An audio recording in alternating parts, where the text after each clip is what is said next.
Stop. Don't scroll. God told me there was a chosen one here on this specific Tuesday, one who has been feeling like their prayers are echoing in an empty room. He told me to tell you, the message you've been waiting for all year was prepared specifically for this ordinary Tuesday. And I know the feeling. It's a pain that has 3 distinct layers. The first is in your body. It's a bone-deep weariness that sleep doesn't fix. A physical manifestation of anxiety about the future that settles in your shoulders, in the pit of your stomach.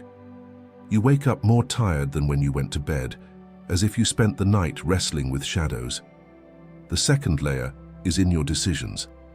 A paralyzing inability to choose whether it's a life-altering path or what to eat for dinner. This analysis paralysis has you stuck in neutral, watching life pass by from the driver's seat of a car that won't move. You are trapped in the space between knowing you must act and being unable to. And the third layer, the one that hurts the most, is in your family. You are physically present, but mentally and spiritually absent. You're at the dinner table, but you're 1,000 miles away. A loved one's question goes unheard, a moment of connection is missed, and the silence that follows is heavier, more profound than any argument could ever be. You are there, but you are not there. In the next few minutes, I'm going to show you 3 things. First, I will show you why you've been running in circles, diagnosing the spiritual blindness that makes every day feel the same. Second, God will deliver 3 specific signs to you, right here in this video, to confirm that this message is your personal appointment, with the third sign revealing exactly why the enemy has fought so hard to keep you distracted today. And finally, before this hour closes, God will seal you with a new name, an identity that cannot be stolen or postponed. But you must stay until the end, because if you leave without the seal. And there is a 4th thing that I will place in your hands before this message closes. Something that Solomon himself recorded for the child of God who needs to cross through the exhaustion of a Tuesday night. Something that fits into the sliver of time you have left. It's not a book to study. It is an instrument to bear the weight of this Tuesday blindness. I will return to this. For now, just let that settle. This word is a seed, and for a seed to grow, the ground must be broken. What you've been calling exhaustion, what you've been calling burnout, is actually the sound of holy ground being broken in your life. But before I can give you this word, there is something you must understand. And on this very topic, of the blurred calendar page, of the ignored alarm, of the key that feels too heavy, there is something that Solomon left behind, a 2-minute key that fits into your ordinary day. Hold that thought in the back of your mind. And if you must leave before the end of this video, that instrument is already waiting for you in the first pinned comment, right below. But I urge you to stay until the end, because without the context that is coming now, the key will not have the same power in your hand. Have you ever felt that this exhaustion, this Tuesday blindness, is not merely human but spiritual? What if this pattern of near misses is a sign that there is a battle against the very purpose God has placed upon your life? While many try to explain it away as burnout or lack of discipline, few realize that the spirit of delay doesn't attack you for what you have, but for what God is building through you. But what if the true reason for this struggle lies precisely in what you haven't yet been able to see about this very day? Now think with me. What if everything you've endured until today, the blurred calendar, the ignored alarm, the heavy key, is the answer to the question you've carried for years? God, when is it my time? It was in searching for an answer to that question that I found this digital guide called The Code of Solomon's Wisdom. This guide is not just a reading, it is a key for spiritual timing, a tool made for those who wish to see beyond the surface, to stop treating divine appointments as daily noise, and to understand why the spirit of delay attacks with such force against those who carry a mark from God. Many chosen ones here on the channel have already felt the call of this instrument, but have not yet made the decision to download the digital guide. Download it now. It is available in the first pinned comment. If you are one of the first to download it, come back here and write Amen. This will be your act of faith, and this very day, God may show you the reason why a life of almosts has been raised against you. Now, before I give you the word that is waiting, I need you to recognize 5 things that are happening to you right now. These are not prophecies. They are acknowledgements. They are signs that God has marked this Tuesday in your life, and if I am right about at least 3 of them, you and I will know why you stopped scrolling right here. The first sign is the Tuesday echo. You hear an instruction in your spirit, a divine prompting to call someone, to start writing, to pray about a specific door, but you immediately tell yourself, I'll get to it tomorrow. And by Wednesday, the urgency is gone. Only a faint, hollow echo of the command remains, a ghost of a blessing you postponed. The second sign is the cycle of near misses. You look back at your life, and it's a film reel of opportunities that closed moments before you arrived. Doors that shut, phones that rang unanswered, relationships that ended for reasons you could never name. You have lived a life of being just around the corner from your breakthrough, perpetually. This is not a coincidence. It is a strategy being used against you. The third sign is the heavy silence at home. It happened today. A family member, your child, your spouse, tried to connect with you. They tried to share a small joy, a simple observation about the day, a sunset, a song. But you were so lost in the fog of your own exhaustion, so deep in the worries of your own mind, that you didn't truly hear them. You answered, but you weren't there. The conversation ended with a quiet, heavy space between you, a space that wasn't there before. The enemy loves to create these spaces, and concerning that specific question from your family that you missed just hours ago, the one that echoed in the silence of your home, I have already left the instrument waiting for you in the first pinned comment. If you must leave before the end, it is there. But stay, because the Hebrew name for what is happening to you has not yet been spoken. And before I move on to the fourth and fifth sign, a brief pause. And beyond our digital book, Chosen One, you have here another way to strengthen this message that reached your home today, and to make it reach more and more chosen ones like you. We don't receive a single cent for every word I deliver to you here on this channel every day. As a way for you to give back something of what you receive here, we keep a voluntary donation link open, right below the digital book, in the first pinned comment. Any amount that fits your hand today, any sum your heart points to, that's what keeps our channel standing.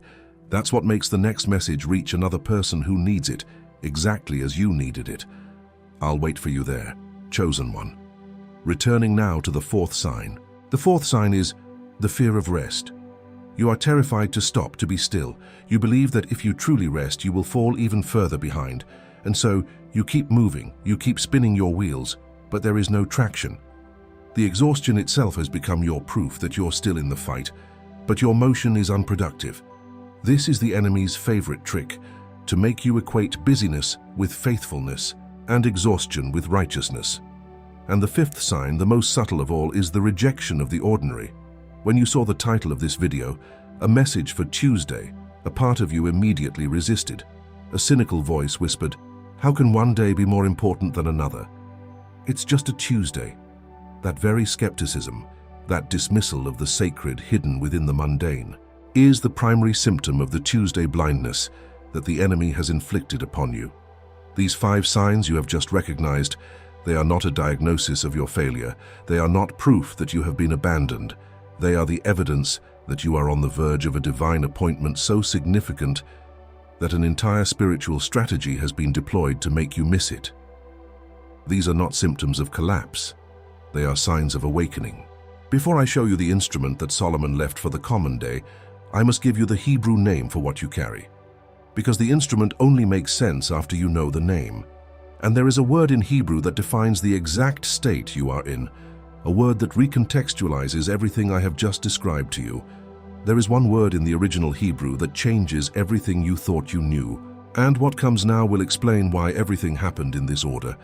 And to carry that weight alone for one more night is not what Solomon prepared for you.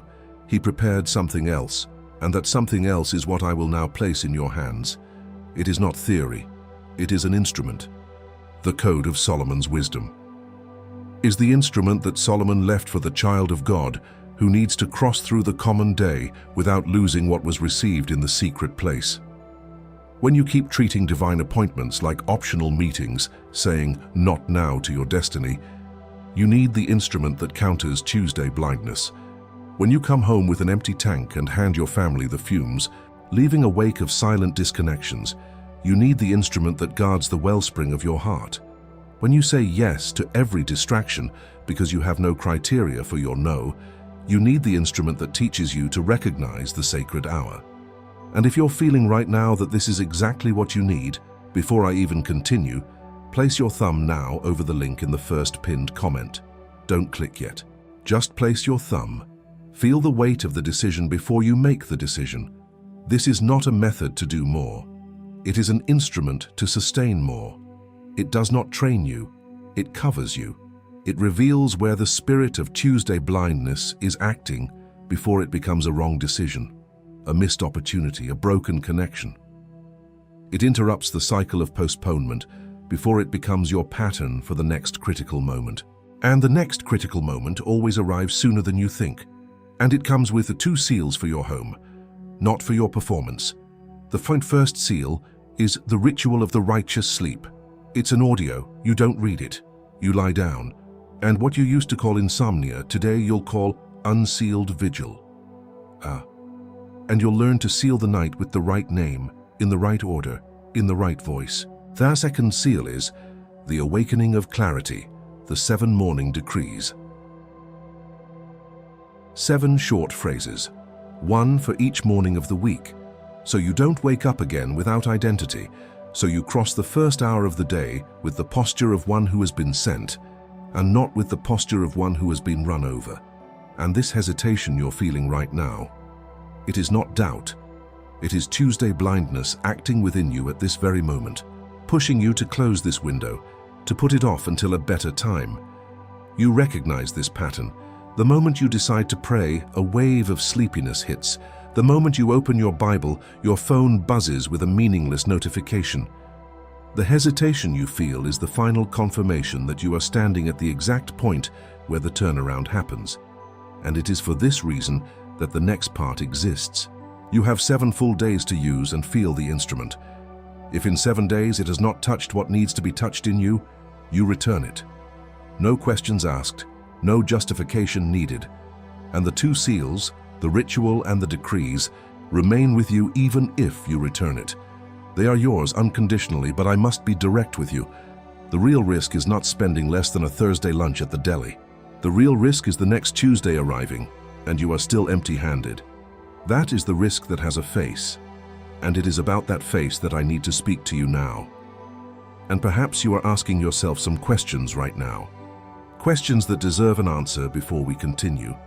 What if the reason you've never had a burning bush moment is because God has been speaking to you through burning Tuesdays, and you've been dismissing them as ordinary days? The guide teaches you to see the fire in the mundane. How many more tomorrows will you promise yourself before you realize that tomorrow has become the graveyard of your calling? The guide is not for tomorrow.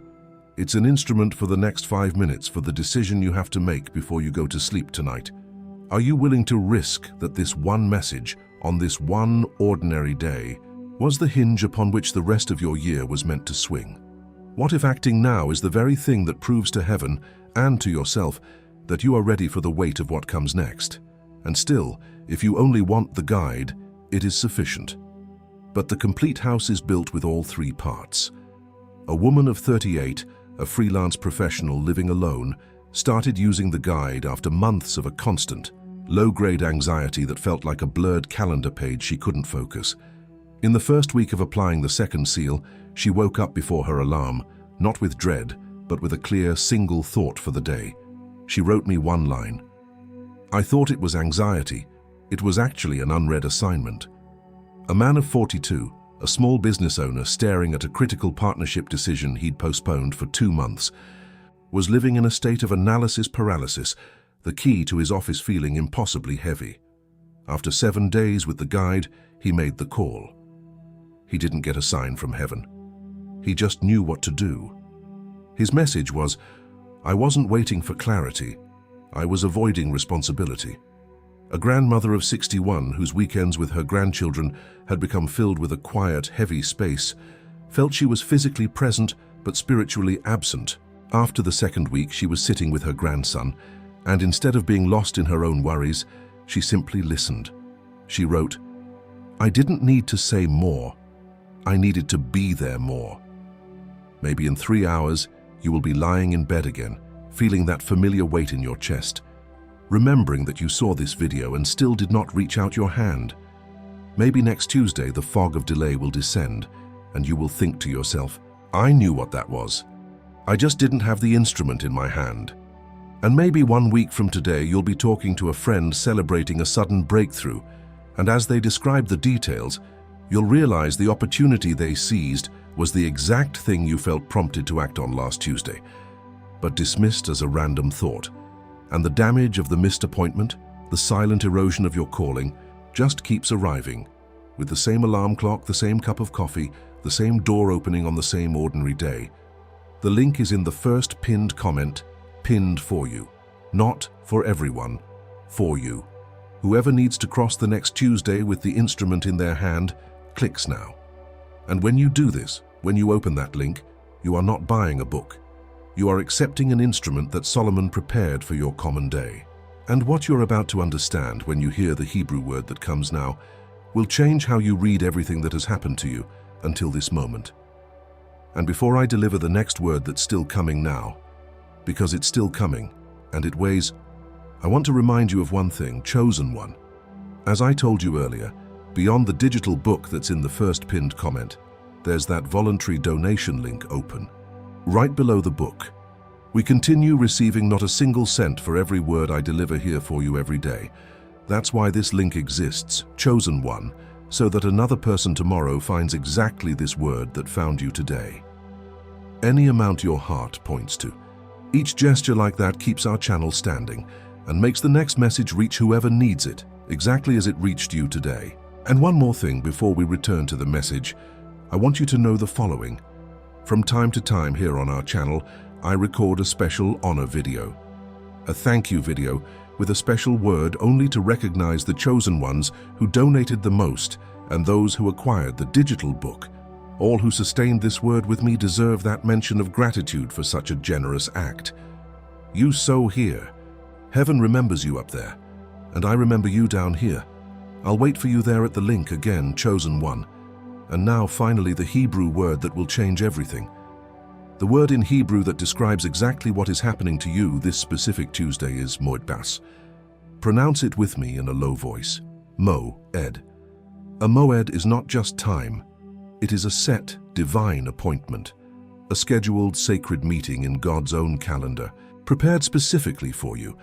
It is not just a word from a dictionary. It is a word that describes a state of being, a posture of readiness, a specific calling for a specific hour. And when you hear this word, you recognize it deep in your spirit, because this state is what you have been living in. You just did not have the name for it until now. And about this word it is written in Psalm 4 verse 8, I will both lay me down in peace and sleep, for thou, Lord, only makest me dwell in safety. This is not a promise for a distant future. It is a declaration of a present state. The only one who can truly say this phrase and feel it in their bones is the one who has honored their moed. You do not strive for this peace. You receive it as a consequence of showing up to the appointment. Think of Gideon. Before he was a judge, he was a man hiding in a winepress, threshing wheat in secret to keep it from the enemy. He felt defeated, hidden, small. He was the very picture of a man living in a cycle of near misses, convinced that God had abandoned him and his people. He was trapped by Tuesday blindness. His problem was not a lack of a calling. An angel of the Lord appeared to him, calling him a mighty warrior, while he felt like a coward. His problem was the gap between the instruction and the action. He was paralyzed by the need for certainty, a need that manifested as delay. He kept asking for signs, for proof that the appointment was real. This was his version of wisdom, asking for the fleece to be wet while the ground was dry, and then for the fleece to be dry while the ground was wet. He was testing the appointment, trying to confirm a moed with his own methods, because he could not yet trust the simple weight of the divine word. He needed to improvise his courage. So he operated in his common day with these tests. He laid out the fleece. He checked it in the morning. He was so focused on validating the sign that he almost missed the point of the appointment itself. The enemy loves when we are more focused on the proof than the purpose, but then the turn. Once Gideon finally accepted the appointment, once he moved past the need for one more sign, the cycle was broken. He acted. He obeyed the strange, illogical instructions to reduce his army, to go into battle with torches and trumpets, and the house of his fear was torn down, and the next decision came with clarity. And what Gideon had to improvise in the middle of his fear, you can receive as an inheritance. He had to invent his own tests in the dark, but for you the instrument has been recorded. Solomon captured the eternal wisdom of how to act on a moed and left it for you, the very instrument that is waiting for you now in the first pinned comment. Do you remember the seed, the one I told you about at the beginning of this message, the one that needed the ground to be broken? This word you have just received, moed, is the name of the season for which that seed was destined. The breaking of the ground was not the end. It was the preparation. Now is the appointed time for that seed to sprout. And the instrument Solomon left is how you protect that seedling from the spirit of delay that seeks to trample it before it even sees the sun. And now that you have the name for the season, I need to give you three things. First, a simple summary of everything that has happened until this moment. Second, the diagnosis of your specific type of calling. And third, the three names of identity that will carry you through the rest of this year. We will begin with the summary. Let me stop for a full minute and put everything you just heard in simple words. No poetry, no metaphor, just the facts. Fact 1. There is a spirit of delay that works to make you miss your divine appointments. It creates a spiritual condition called Tuesday blindness. Fact 2. It does this by making you believe your moed. Your appointed time is just another common day, stripping it of its sacred weight. Fact 3. Gideon was almost consumed by this very spirit in the winepress. This isn't a theory, it's a recorded battle. Fact 4. Your caution, your desire to wait and see, could be the very thing that makes you miss the single most important instruction of your year. Now, with that said, let's move on to the type of your calling. There are three types of calling that are being tested right now by this spirit of delay. Each one receives a specific kind of attack. You are one of these three types, and when I name yours, you will recognize the strategy that has been used against you. The first is the Watcher. You are called to see things before they happen, to discern patterns in the spiritual atmosphere. The enemy attacks you with distraction. He floods your mind with a constant stream of information, notifications, and worries, so that you cannot distinguish the true signal from the overwhelming noise. Your moed arrives, but it's buried under 1,000 other urgent alerts. The second is the gatekeeper. You are called to open and close doors, not just for yourself, but for others. You are a steward of opportunities. The enemy attacks you with indecision. He makes you terrified of turning any key, whispering that it might be the wrong one, that you should wait for more information. This paralysis keeps you from opening the one door God has appointed for this Tuesday. The third is the messenger. You are called to deliver a timely word, a specific message that someone is waiting for.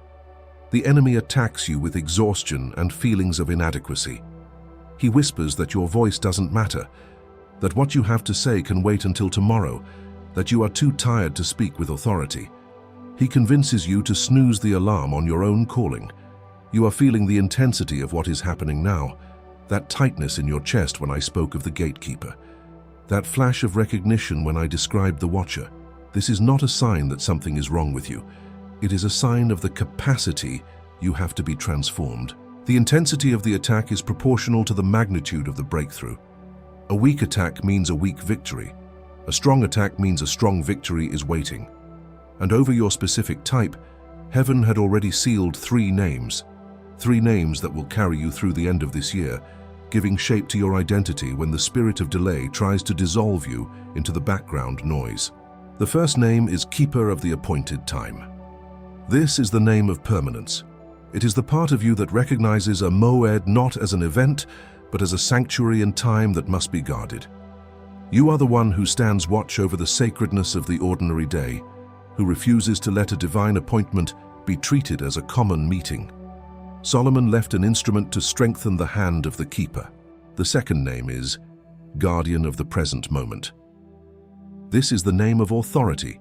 It is the part of you that anchors your feet to the here and now, breaking the paralysis of what if. You are the one who is not distracted by the ghosts of yesterday or the anxieties of tomorrow, but who acts with the full weight of your attention on the task at hand, this very hour. Solomon left an instrument to focus the eyes of the guardian. The third name is emissary of urgency. This is the name of sending. It is the part of you that understands that obedience has a timestamp. You are the one who carries a message that cannot wait, who moves with the understanding that a 24-hour delay is not an inconvenience, but a forfeiture of the mission. You refuse to let the sun go down on an undeclared word. Solomon left an instrument to give speed to the feet of the emissary. The vulnerability of the keeper of the appointed time, the first name, is the deep weariness that comes from watching and waiting for so long. This prolonged vigilance can numb you, so that when the signal finally arrives on an ordinary Tuesday, you are tempted to dismiss it as just another false alarm, your spirit too tired to rise. And what Solomon left to cover this specific vulnerability is not another book to study. It is an applied ritual. It is a tool designed to be used in the exact moment when the weariness is greatest, to distinguish a true moed from the noise of the day. It allows the keeper to stand guard without being consumed by the watch. The link to the Code of Solomon's Wisdom is waiting in the first pinned comment. It is there to serve the keeper, the guardian, and the emissary within you, providing the rituals for your sleep and for your morning, so you never again face a moed with an empty hand. And there are more things that must be said before I send you on your way. If one of these three names hit you harder than the others, write the number below, 1, 2, or 3. This is not for me. This is for you to acknowledge which identity the enemy has fought the hardest to suppress. But before I send you, there are 3 specific tactics that the enemy will use against the 3 names I have just delivered to you. And against these 3 names, he will use 3 specific weapons. If you know the tactic, you can recognize the attack. If you know the weapon, you can stand your ground. The first tactic is temporal dilution. He will show you the highlight reel of someone else's life, their sudden promotion, their miraculous healing, their answered prayer, and he will whisper, "See, they are ahead. Their timeline is moving, yours is stalled."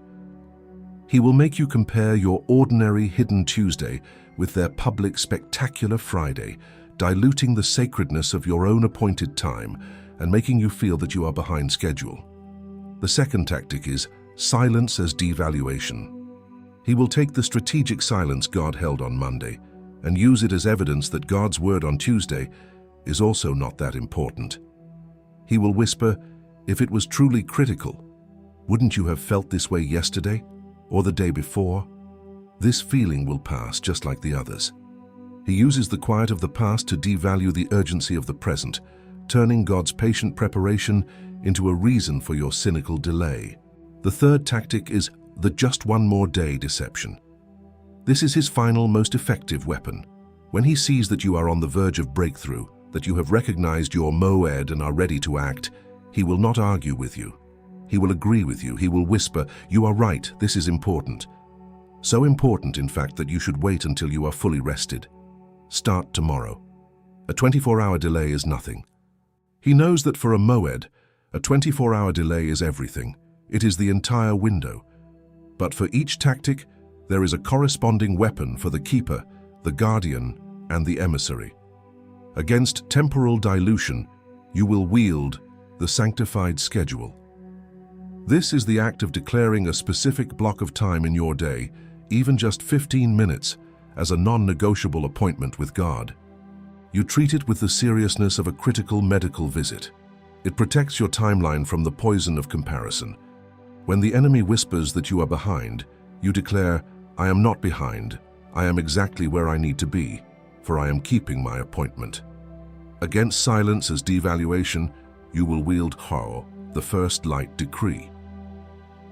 This is a prayer spoken the moment your feet hit the floor in the morning, before your phone is touched, before the news is read. It is a simple, powerful declaration that sanctifies the hours to come. When the enemy tries to use yesterday's silence against you, you declare, "Yesterday is not today. I will not miss the divine appointments of this day, for my ears are open to the present moment. And against the just one more day deception, you will wield the evening audit. This is a 2-minute reflection before sleep. A quiet, honest question asked directly to God. Father, did I show up for the mode you set for me today? This simple act dissolves the logic of postponement. When the enemy whispers tomorrow, you declare, I will not close my eyes on a missed appointment. My obedience is for today. And these 3 weapons alone are memory. With the instrument, they become coverage. Recognizing the cycle of Tuesday blindness without the instrument that Solomon left is receiving the diagnosis without the treatment. It's waking up to the problem without the remedy on your nightstand. And still more, there are 4 other keys to unlock the other days of your week that I cannot give you here, not for lack of time, for density. Each one needs its own page with the exact counter-weapon.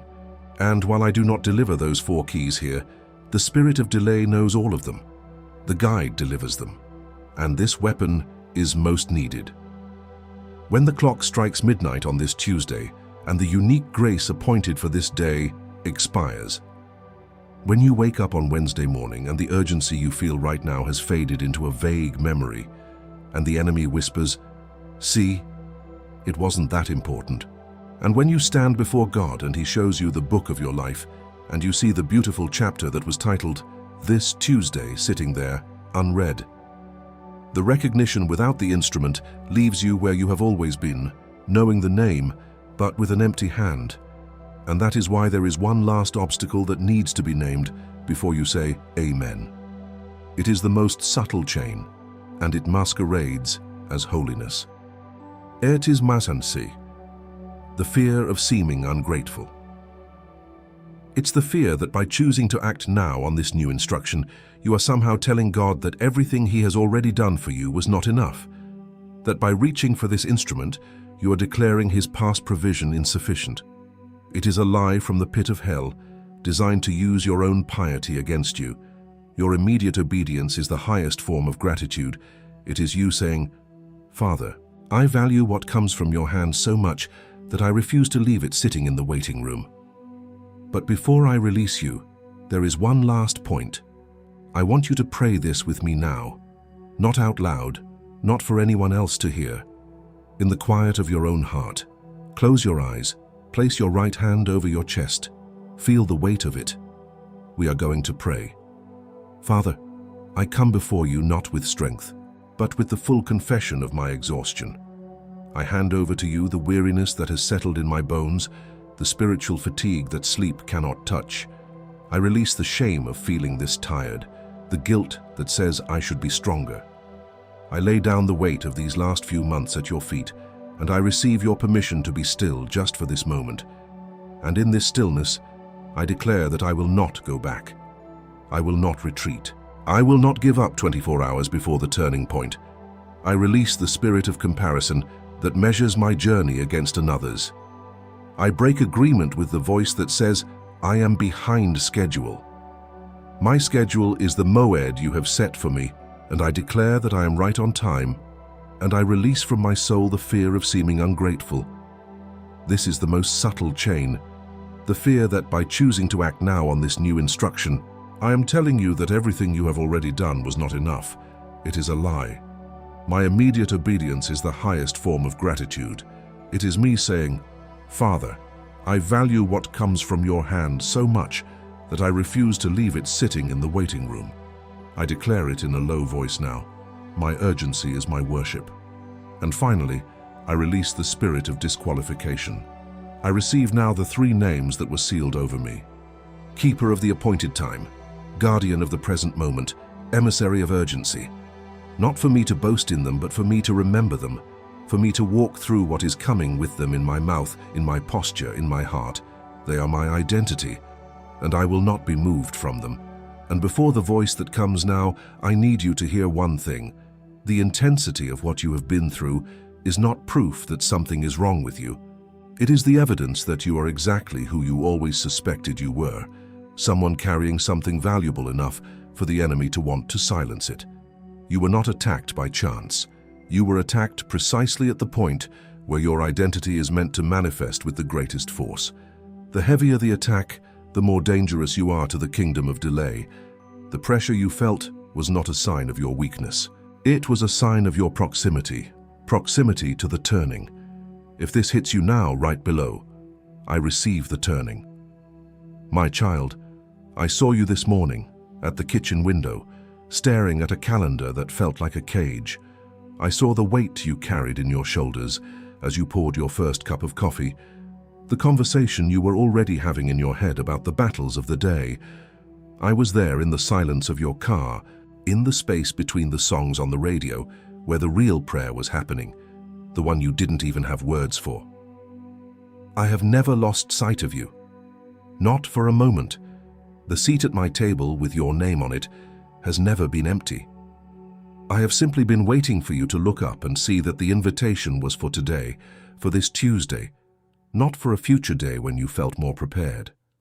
What you called exhaustion, I called the tilling of the soil before the planting of a great tree. What you called your cycle of near misses, I called the narrowing of the path, removing every option but the one I had chosen for you. And what you called Tuesday blindness, I called the final moments of darkness before the dawn I am about to break over your life. Your name is engraved on the palms of my hands. The weariness you feel is not disqualification. It is the entry requirement. The chair is yours. The place was always held for you. I have not been withholding from you. I have been building you up for what is to be given. And there is a voice that is speaking right now inside of you, a voice that says, this is not for me, this is for someone with greater faith. I need you to hear this from me now. You have permission. You have permission to receive what you did not earn. You have permission to occupy the seat at the table without having to justify your presence. You have permission to let the version of you that needed to suffer to feel worthy die tonight. Solomon did not prepare this instrument for those who are ready. He prepared it for those who are tired, and the one who is tired is you now. I now stretch my hand toward your home and decree a covering of sealing over all that belongs to you, over your table, so that every meal may be an act of communion and not of anxiety, and that the conversations that happen there may be seasoned with wisdom from above. I declare a covering over your children and your spouse, if you have them. May your obedience this night become a mantle of protection over them. May they feel the atmosphere of your home change, the weight lift, the lightness of God's presence enter. And I decree a covering over your work, over your hands, over every project and opportunity. May the understanding of the moed that you have learned here unlock your divine timing in your career. May your immediate obedience become your greatest qualification in the eyes of men and in the eyes of God. You are committed. You are commissioned. You are sent. You are committed. You are commissioned. You are sent. You are committed. You are commissioned. You are sent. Before I release you, I want you to walk with me to a room you have not yet seen with your physical eyes. Don't force it. Just let the image arrive. There is a long table. Light comes from a source you cannot identify. There are people at the table. Some you have loved, some you have not yet met. Their faces feel like family. And there is a chair near the head of the table, empty. The shape of you is carved into it. The wood remembers you. Solomon is at the head of the table. You are not creating this scene, you are remembering it. The chair has always been yours. It was only you who was missing. Don't say amen yet. Sit in this for a moment. Feel the weight of what just happened. The seat is yours, the identity is yours, the appointment has been kept. Now you may say amen. The chair the Father just showed you, it is yours to claim. But the world will try to pull you from it before morning. I want you to hear something before you close this video, because there's a phrase the adversary will whisper in your ear in the next 3 hours. I'll name that phrase now so you don't fall for it. But before the phrase, there is something you need to receive. What was sealed here now will be tested in the next wave of Tuesday exhaustion. The Code of Solomon's Wisdom is waiting for you in the first pinned comment, with the ritual of righteous sleep and the 7 morning decrees, for less than a coffee with a biscuit, because a keeper of the appointed time without coverage rots in the next Tuesday morning exhaustion. And the adversary counts on that exhaustion. It is not an expense, it is an instrument. Hand Solomon prepared it for you to cross what is coming with a firm hand, not an empty one, with a full 7-day guarantee. The risk is ours. The hand is yours. Click now, while the decree is still alive in your chest, not tomorrow, not after a shower, because whoever leaves it for later leaves it for never. And the adversary already knows this. In the next 3 hours, he will speak within you, not in a loud voice. In sequence, 5 short phrases. You're too tired for a deep message right now.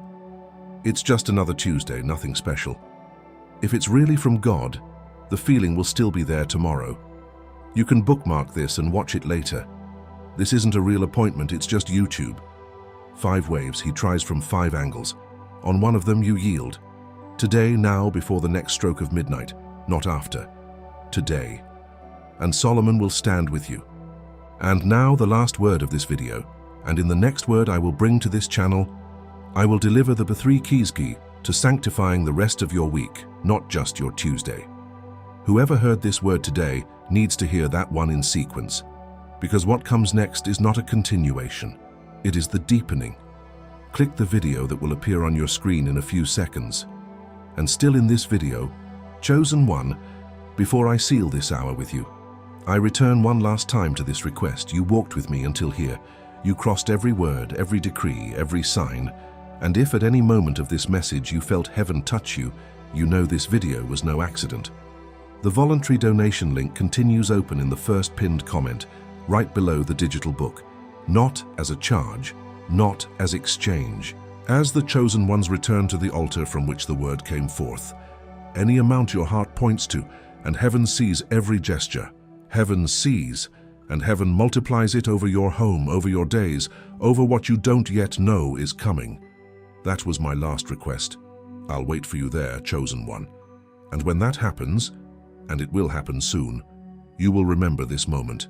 And before you go, think of one specific person. Not many. One. The person whose name came to you just now as I spoke. The person who has been silent, faithful, unseen. The person whose anointing has also attracted attacks that have no name. Someone who has been coming home carrying a weight that is not their own. Someone who needs the same sealing you just received. Send this video to them. They are waiting for this word to arrive. And when that person opens this video, they will need what you just received, including the instrument that Solomon left. It may be what opens their cycle too. This is not a favor you do for them. It is your service, and heaven sees. Comment below, Amen received, and send this video to that specific person who came to mind. It is done. What was delivered here has been delivered. You are not the same person who pressed play. You are deeply loved. You were never forgotten. The chair is yours, and so it is sealed. The next wave of exhaustion can wait 10 more seconds.